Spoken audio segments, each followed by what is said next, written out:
atsika fa ny fahasoavan'Andriamanitra miaraka amintsika. Isika fa ny fahasoavan'Andriamanitra miaraka amintsika noho izy ho antsika sandrivaky sy asantsika miaraka aminy. Ny fianakaviana no taniketsa ipoiran'ny vocation. Déploie ton cœur et viens nous sauver.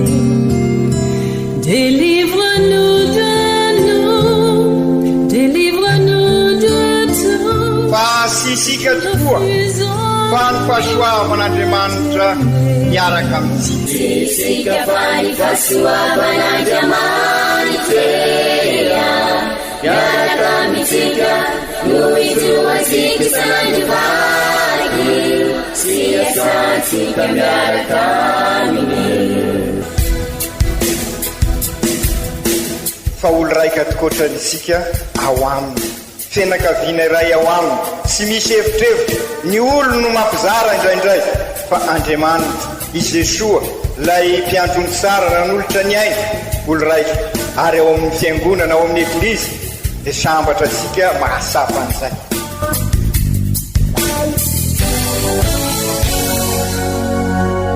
Olo araiky atsika atambatry ny fanahy masina kamiray, olo araiky ao amin'ny Kristy. Fandaram-pampianarana iarano amin'ny son excellence Monseigneur Benjamin Marc Ramarson eto amin'ny radio Fania.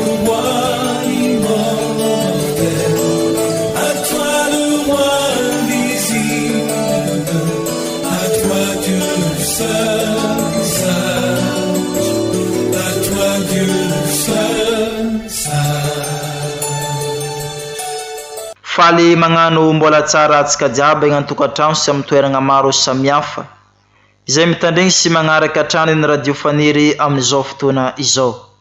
Mitohy ny diantsika amin'ny mampivahiny ny fanantenana antsika agnatin'ny ity taonjobily ny famonjenantsika ity. Amin'ny ity fa-7 ny volana marsa ity dia mankalaza manetriketrika any masina Josefa, vadiny masina Maria Virgine ny eglizy eran-tany. I masina Josefa dia ilay lehilahy marina vadiny Maria Virgine, ilay mpanompo mahatoko isy endry, mpiambina ny fianakaviana masina, ny kolokolo an Jesoa. Modely ho an'iray mpianakaviana rehetra izy, ary modely ho antsika kristianina. Ndeha ho raisintsika i Kristy tenin'Andriamanitra amin'ny alalan'ireo vaky teny masina omeny eglizantsika amin'ny ity fankalazana ny fetiny masina Josefa ity. Sy ny fampianarana ray aman-drenitsika dia Monseigneur Archevêque Benjamin Marc Ramarson.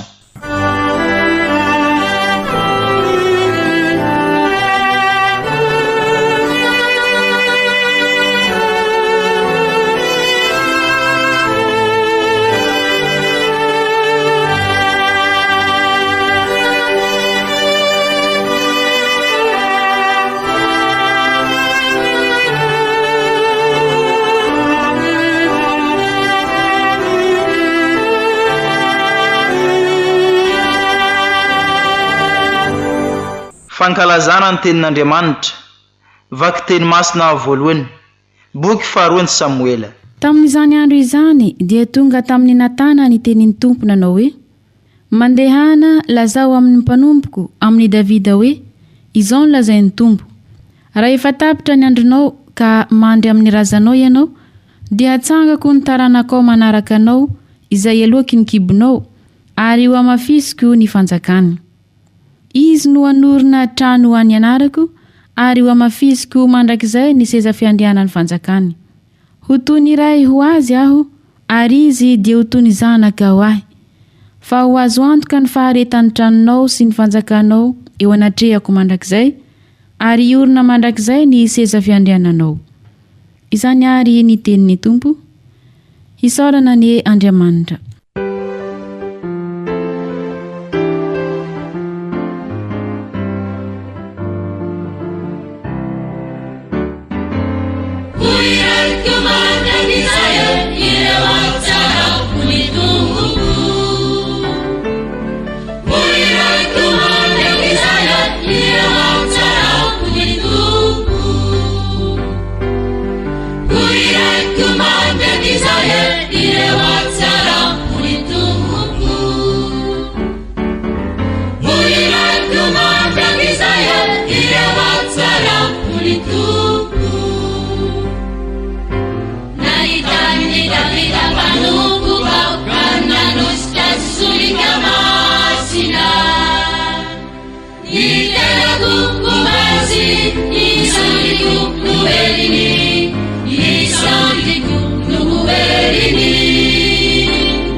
Vaky teny masina faharoa, taratasy ny masinda Paoly apôstôly ho an'ny kristianina tany Roma.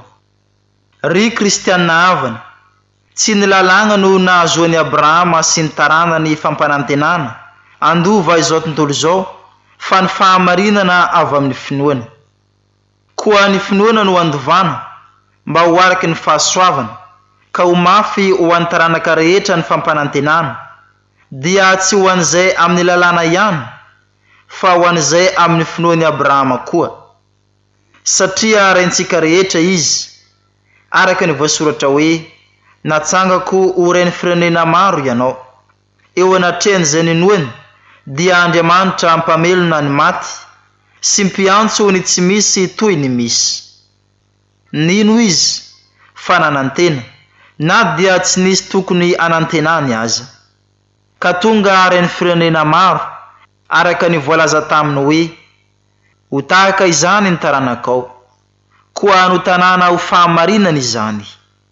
Izany ary ny tenin'ny Tompo, isaorana ny Andriamanitra.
Ombatsika mianakavy aneny Tompo,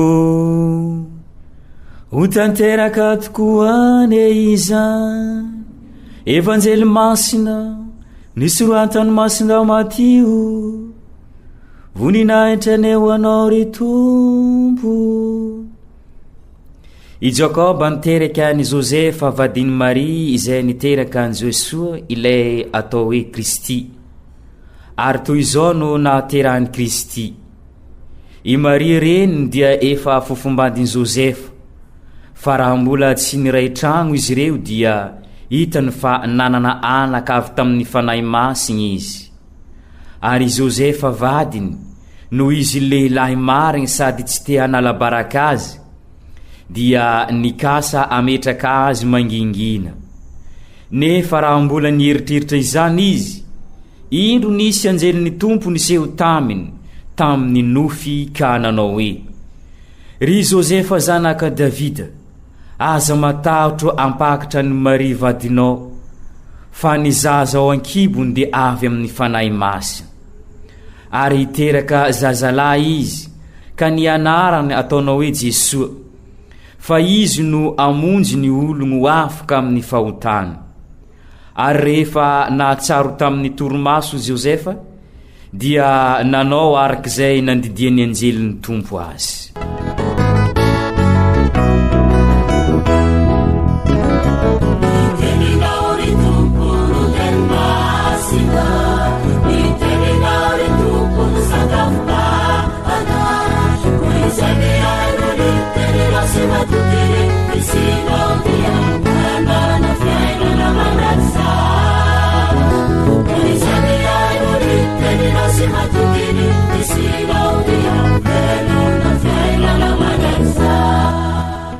Izany ary kankalazaontsika ny teny ny Tompo,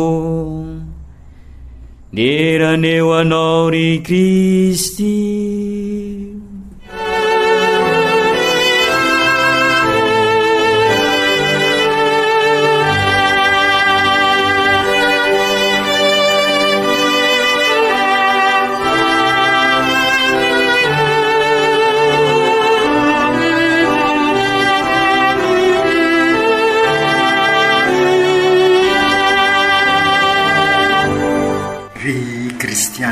Ava-malala manana ny akony manokana ny fankalazana ny fetin'ny Masinday Josefa amin'ity taona ity, satria ao anatin'ny taona jobily isika, ary fantatsitsika ny anjara toerany Masinday Josefa amin'ny tantaram-pamonjena. Ary ny Papa Rateo dia averimberiny fa Eklezy miaradia isika, ary indrindra isika eto amin'ny diosezi manatanteraka an'izao synode fahafito izao. Mpiaro manokana ny Eglizy eran-tany i Masinday Josefa, azo sika soritina ho ray mpiaro an Jesoa, ary izy ny vadiny Masiny Maria, vady madio indrindra ny Masiny Maria ho isika. Ka izay indrindra no mahatonga sika ary ry kristianina havana ampisongadina bebe koa amin'izao 17 marsa fetin'ny Masinday Josefa izao, ny fandinihana manokana mikasikazy mendrika sy rariny tokoa, ary mahasoa sika izany raha tanteraka tokoa, ary azahoasika lesona hoentisika mamakivaky nyity taon'ny jobily ity, ka hatonga sika ho mpivahiny ny fanantenana. Raha iverenantsika kely ny tantara dia tamin'ny 20 Desambra 2020 amin'ny 1854 no nambara ho fotom-pinoana dogma i Masiny Maria nitorotoronina sy azo keloka, ary tamin'ny 8 Desambra 1870 no nambaran'ny Papa Pie fahasivy ho ray mpiay sy mpiaron'ny Eglizy eran-tany i Masinday Josefa, ary ny Papa Benoît faha-12 no nampiditra azy Masinday Josefa ao anatin'ny canon, zany hoe ilay vavaka eukaristika fataosika isaky ny mankalaza ny eukaristisika. Ka tamin'ny jobily fankalazana 100 taona nanoratana n'io taratasy io, dia namoaka taratasy fanentanana ny Papa François Patrice Corde, zany hoe lay fondray. Io no loteny tian'ny Papa, ary azo lazaina fa sady manambara ny tanjona tian'ny Papa ho tratrarina ary tiany ho sapasika. Ka izay indrindra no tiako iverenana ho antsika amin'izao taon'ny jobily izao, ary amin'izao kareny izao, mba ahafahasika miroso lalindalina koa amin'izay fiainam-panahy, fiovam-panahy, indrindra amin'izao taon'ny jobily izao, ka hatonga sika tokoa ho mpivahiny ny fanantenana. Raha ny marina tokoa mako dia marary izao tontolo izao isika noho ity krizy maro lafo izay etresika ity, ary anisany victime mitondra faisana ny fianakaviana ao anatin'izay krizy, ary azo lazaina aza fa fandravana ny fiainam-pianakaviana misy ny vokadrasy hoentin'ity krizy ity. Ka izay ihany koa no nahatonga ny papa manao an'io azo lazaina aza fa ansoavo tamin'io taratasiny io, ary mbola manan-kery be dehibe io taratasy io raha miatrika ny zava-misy sika. Ika ozy izy zany hoe izao tontolo izao marary zao dia mila fo izabo azy, satria ny tena ritin'izao tontolo izao dia izy sisy fitiavana ka very fanantenana, very fanahy mbola velona. Mila ray hoy ny papa, mila baba, mila ray aman-dreny izao andro sarotra diavisika izao, raha tiasika no tafavoaka. Ka izay indrindra no mahatonga ahy miverina eto amintsika amin'ity taonjobily ity, ary miatrika an'izao krizy etresika izao. Marary izao tontolo izao, marary ny fiarahamonina sika, marary ny eglizy, marary ny fiainansika andavanandro. Mila baba, mila ray aman-dreny, zany hoe maharay aman-dreny, mila fahendrena izao androsika izao. Io no averimberisika matetika, sy ny arena no tsy misy, fa misy ny arena fa mahantra olon-kendry tahaka ny masinday Josefa isika. Ka izay indrindra ry kristianina havana no nahatonga sika miatrika an'izao synode fahafito fijanonana fahatelo izay miresaka indrindra ny mikasika ny fiarahamonina, ny fiainansika andavanandro, ka manasa sika hiatrika bebe koa an'io synode io, ary hiaraka amin'ny masinday Josefa sika, ary ho resitsika ho modely i masinday Josefa, ary resitsika koa izy hivavaka ho asika amin'ny izay dinika rehetra ataosika, fa indrindra koa moa amin'izao taonjobily izao. Ry kristianina havana, niarana nomboka ka ny vaninandro ny karemy sika tamin'ny volana mars ity, izay volana natokana ho an'ny masinday Josefa, ka napetrasika mazava fa ny karemy dia ady sady dia makany amin'ny Paka, ady amin'ny raso isika izay vonondritanysa isika teo, izay tady andrenika sika, ary dia kosa na dia sy mora aza makany amin'ny fiainam-baovao, makany amin'ny Paka fandalovana, ka hidirasika amin'ny tena fiainany zanak'Andriamanitra. Ka izy Jesosy nitsangako velona no famantarana ho ansika sy hivelomansika ny zany fiainana mahazanak'Andriamanitra sika izany. Ka raha miara-maty amin'ny Kristy amin'ny fahotana sika amin'ny rasy rehetra amin'ity krizy ity, dia hiara hisangana aminy koa amin'ny Paka. Amin'ity volana marsa famakivaky ny karemy ity dia noraisitsika ary arak'izay voalaza zay ho modely sy mpivavaka ho asika i masinday Josefa.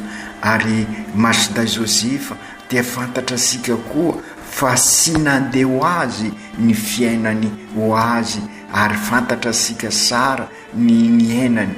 Ny prefasy androany, prefasy milaza ny masinday Josefa ho lehilahy marina sy tia vavaka. Ka ireo toetra roa ireo no tiako asongadina amintsika amin'ny resaka rehetra ataosika. Ary io raha teo koa moa no nyraisin'ny papa ho fototry ny taratasy ankoatran'ireo toetra maro izay azo lazaina, azo asongadina ihany koa raha miresaka any masinday Josefa, toy ny hoe lehilahy tia fahanginana sy be resaka i masinday Josefa. Profon'izany sy misy teny ao amin'ny soratra masina nataony masinday Josefa, anisany azo asongadina koa, ary tena ilaina aza fa ray tia sy ny kolokolo ny fianakaviany koa tamin'ny fahafoizan-tenany i masinday Josefa. Anisany azo asongadina koa ary modely amin'izany ray olona ny tia asa, ary namelona ny sy nanabe ny fianakaviany tamin'ny alalan'ny asany i masinday Josefa. Ka arak'izay voalaza zay azo resaina ireny ary azo alalinina fa ny tiako asongadina fa indrindra amin'ny fetrehesika an'izao synoda fahafito izao fijanonana fahatelo, ary amin'izao taonjobily izao dia ny maha olo marina sy maha olona tia vavaka any masinday Josefa no tiako iarahsika ho alalinina ary asongadina bebe koa. Ka izay indrindra ry kristianina havana amin'ny ezaka rehetra ataosika dia aoka ho sapasika fa io toetra anankiroa io no mahatonga ny dinika rehetrarehetra mifototra amin'izay hoe mila olokendry izao andro sika izao. Raha te hivoaka, te hiala, te andresan'izao krizy zao sika de mila olo-marina, mila olona tia vavaka. Ho indrindra ny sekoly katolika tamin'ny fotoan'androny ny manao ny marina no endry ary ny marina ny maha-olona afaka sika. Hitarigetra ny sekoly katolika io ary ampianarina an'izay ny mpianatra rehetrarehetra amin'ny sekoly katolika satria samy mahasapasika fa sy hoe ny olomangany tsy misy amin'ity tanindrazasika ity sy ny hoe ny tsy manam-pahaizana ny tsy misy eto amintsika. Mahavelom-pisaoran'Andriamanitra ireny rehetra ireny fa ny fanontaniana mipetraka mandrakariva ary amin'izao sinoda izao dia tsara sika no mandinika an'izay. Maninona ary sika no mbola tsy afaka mandroso, maninona sika no mbola tsy afaka mandray an-tanana, maninona no mbola anatin'ny adi-piainana isan-karazany sika, mbola ao anatin'ny fahoriana, maninona isika no tsy afaka miala amin'izany fahoriana izany ary indrisy aza miampy mandrakariva izay krizy etresika izay. Ary raha mijery ny zava-misy azy sika ary averimberin'ireo ainao manjery sy ny tambazotra sosialy averimberina matetika mampalahelo mandre azy ary mahamenatra indrindraindrindra azy dia isika Madagasikara no voalohany amin'ny farany amin'ny fahantrana resin'ny Komoro, resin'ny Somalia. Nefa isika sy tany misy ady nefa dia izao ny hafarasika. Ka ny antony dia hoy isika averimberisika sy misy sy ampy ny fahamarinana eto amintsika, sy misy ny olokendry mivelona n'izay fahamarinana zay eto amintsika. Mahantra olo-marina i Madagasikara ka raha te handroso Madagasikara dia mila n'izay olokendry mivelona ny marina izay. Ary na ny soratra masina aza dia mampianatra sika an'izany. Tadidisika ny tantarany Salomona raha ny nanontanian'Andriamanitra izy, inona no angatahanao ry Salomona ahafanao mitondra ny tanindrazanao? Fahendrena. Ka ny fahendrena araka ny voalazasika teo, ny olo-marina ny olokendry, ka ny fanaovana ny marina no ahafahasika miroso amin'ny tena fahendrena. Ary dia izay no azosika ho andresana any Masinday Josefa modely ary nanampy azy amin'ny fivelomana ny fahamarinana maha-olo-marina azy ny fivavahana. Ka izay indrindra ry kristianina havana aoka isika andray azy ho modely tokoa, hianatra ny fahamarinany, hianatra ny vavaka. Ka andeha ary hodinisika vetivety ny fiainany Masinday Josefa mba ataosika ho modely marina sy misy zany hoe kopikole izany fa mba ho fampianarana ao asika. Mafy ny nanjoan'ny Josefa satria tratry ny fakapanahy izy. Impiry koa moa sika eo amin'ny fiainansika no tratry ny fakapanahy. Ary izay aza ny mahatonga sika milaza amin'ny fiainansika andavanandro manao lainga masina nefa oka ry kristianina havana fa mifanohitra izany teny izany. Ny lainga sy ho masina naoviana satria rasy avokoa ny lainga ary ny fitapitaka sy ny risoriso dia manapotika ny fiainansika ary sy misy lehibe na kely fa rasy ziaby.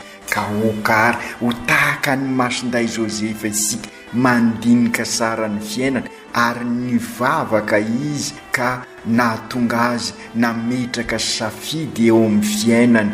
Ka izay koa aoka na dia mafy aza ny safidy sy mainsy resina dia sy mainsy ny marina no oka asongadisika ary zay indrindra no aoka anakoako amposika amin'izao taon'izao bily amintsika mandinika ny sinoda izao aoka metraka safidy hitondra marina isika fa ny lainga sy ny fitapitaka ary ny lainga masina dia mamitaka mandrakariva ka raisikary i masinday Josefa ho modely satria ny safidy izy anao ny sitrapon'Andriamanitra na dia mafy ary sy fantany aza ny mety ho vokatry ny zany fa olo-pinoana izy, olony vavaka izy, olony fanantenana tahaka ny Abrahama razambeny ka oka ho asika koa andray azy modely ary zay ny mahaolo-kendry asika, zay ny maharay aman-dreny asika. Mila ny zany zao andro sika izao, mila ny zany ny fianakaviana, ny communauté, ny eglizy ary engany izao sinoda izao anampy asika metraka an'izay safidy zay hoe maharay aman-dreny tokoa isika raha manao ny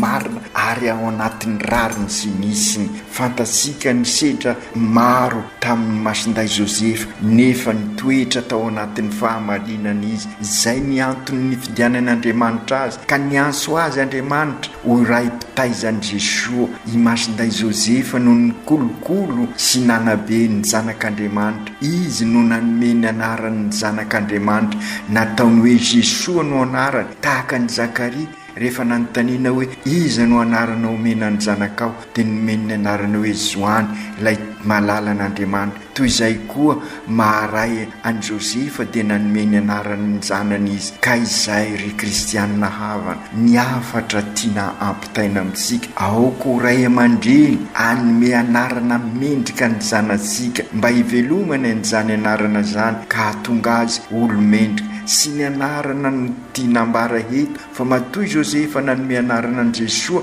dia nanome fanabeazana azy izy ary izay ny tiany misoratra masina asongadina ka izay koa ho asika manana andraikitra rehetrarehetra. Zay ny dikany anarana zay hoentsika ihany koa ka ahatonga sika andray nandraikitra sika ary anampy ny olona zay manodidina sika hivelona an'izay marina izay ka samy olom-banona isika ziaby. Ry kristianina havana ny karakara ny fianakaviana masina i masinday Josefa ary fantasika fa ny eglizy dia mananome asina manokana any masinday Josefa ary ankalazay sika ho ray mpitaiza sy mpamelona ny zanak'Andriamanitra i masinday Josefa. Ny asy masinday Josefa mpandrafitra izy ka namelona ny fianakaviana tamin'ny alalan'ny asa. Fampianarana velona ho ansika koa izany amin'izao ady sy dia amin'ny karimy zao, amin'izao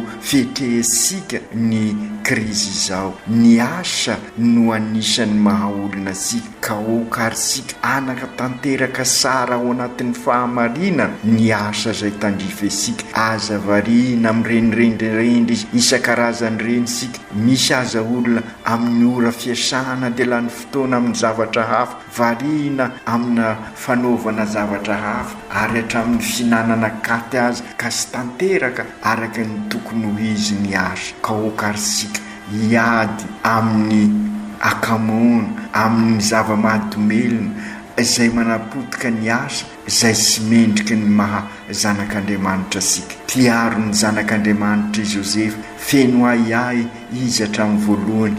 Inona natao fa ho afa-baraka i Maria izay tiako ampakarina sy nitady hanameloka ny Maria izy sy nitady hanameloka ny hafa izy araka ny lazaisika ny ady sady dian'ny fiainana ady amin'ny rasy ka tandremo fa ny rasy no edivana fa sy ny olona ka izay indrindra no fakapanay misedra tamin'ny Josefa ka natonga azy sika metraka mangingina ny masiny Maria izay efa fofombady. Toraka izany koa tamin'ny fotoanan'ny Herode nandeha tany Egypte izy mba hitondra ny zaza sy hovonoan'ny Herode koa mahaiza koa ary sika mandray ireo mpisomponenana sy ireo vahiny fa anampy asika ihany koa tahaka ny nataony masinday Josefa ka isika aoka ahay andray ny tolotr'Andriamanitra ny sitrak'Andriamanitra eo amin'ny fiainantsika ka anana fahasahina ivelona ny safidy apetraka asika tahaka ny nataony Masinday Joseph modely ho ansika tokoa.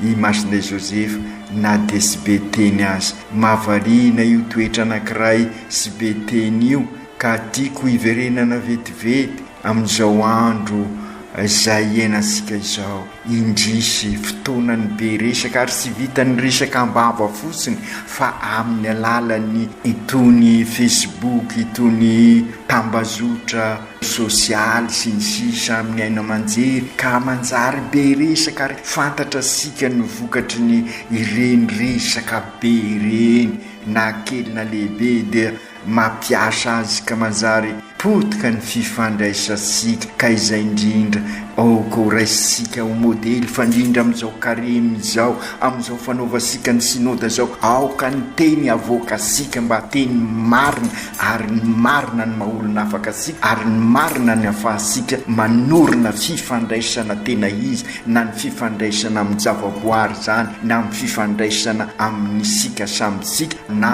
amin'Andriamanitra ka aoka ny teny sy ny resaka ataosika ary indrindra moa amin'izao sinoda izao ianatra isika mifanabe isika mba ho resaka manorina no ataosika ka olozary génération de bâtisseur tokoa isika ka ao anatin'ny vavaka izay no nanivozany Masinday Joseph an'izany rehetra izany olona tia vavaka i Masinday Joseph ary nikolokoloiny sy ny be azy ny tao anatin'ny fivavahana ny fianakaviana masina nandeha matetika tany Jerusalema nanao fivahiniana masina izy ary tany araky ny fantatra sika no nahatonga ny Jesoa ho zatra ka nanana fahasahina mila ny zanasika ao anatin'ny eglizy tao anatin'ny tempoly i Jesoa no nanambara ny hiraka napetrak'Andriamanitra taminy ka nilazany hoe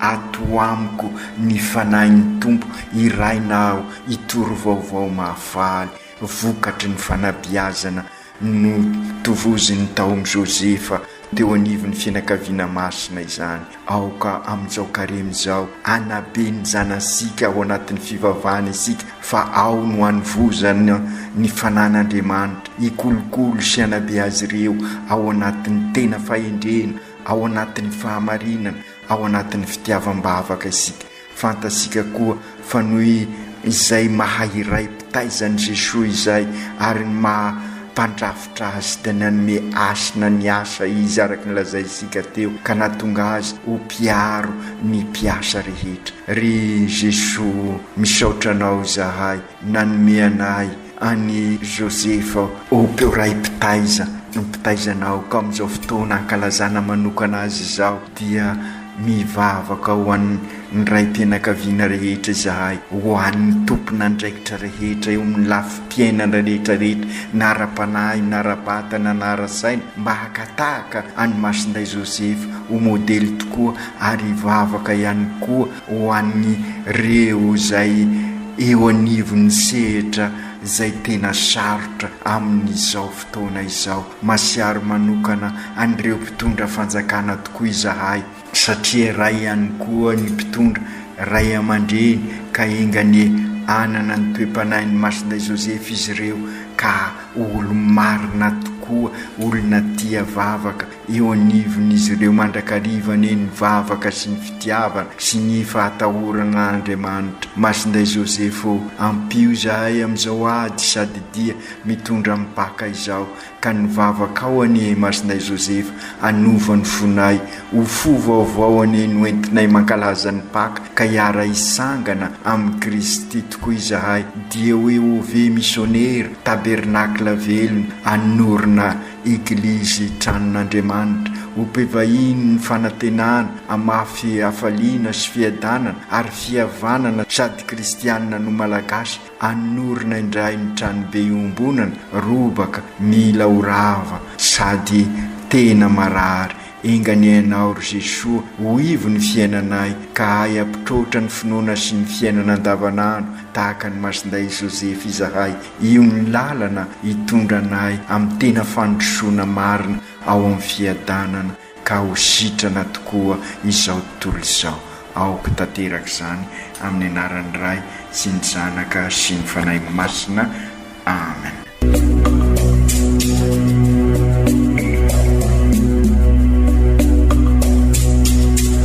Tsy atsika fa ny fahasoavan'Andriamanitra miaraka amintsika. Isika fa ny fahasoavan'Andriamanitra miaraka amintsika noho izoatsika sandrivaky sy asantsika miaraka aminy.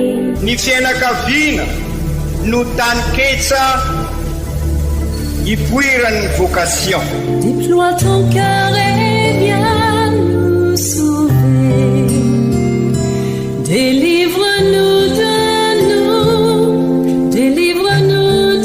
tout. Fa sisika tokoa fa ny fahasoavan'Andriamanitra miaraka amintsika. Sisika fa ny fahasoavan'Andriamanitra miaraka amintsika noho izoatsika sandrivaky sy asantsika miaraka aminy.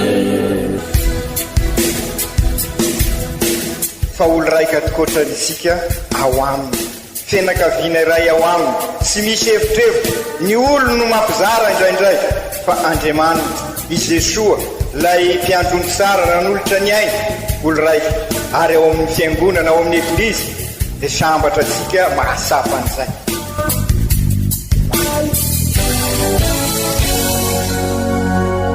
Olo araiky atsika atambatry ny fanahy masina kamiray, olo araiky ao amin'ny Kristy.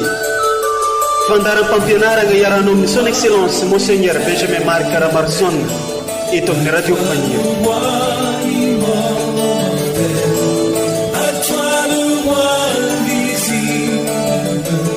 À toi de